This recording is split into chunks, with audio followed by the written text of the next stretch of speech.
Hawaasa Oromoo magaalaa Meelboorniif naannoo ishee jiraattan maraaf nageenyi keenya kan Oromummaaf kabajaa haa dursu. Eebila 15 guyyaatti gootota keenya mirga abbaa biyyummaa isaanii kabachiisuuf jecha wareega baasan yaadanna.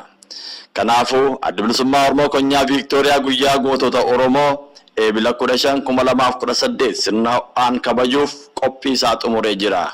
Guyyaa kana gootowwan Oromoo mirga uummata Oromoo falmaa jiranii bakkoota adda addaatti wareegaman faarsina seenaa fi dhaamsa isaanii wal yaadachiifna.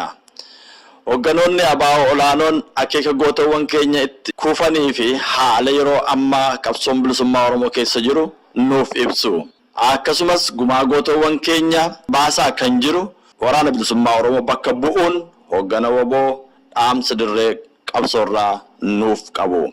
Kana malees qophiilee bohaarsoo gootowwan kufan nu yaadachiisanii fi irbuu keenya nu haaromsiisan hedduun qophaa'aniiru.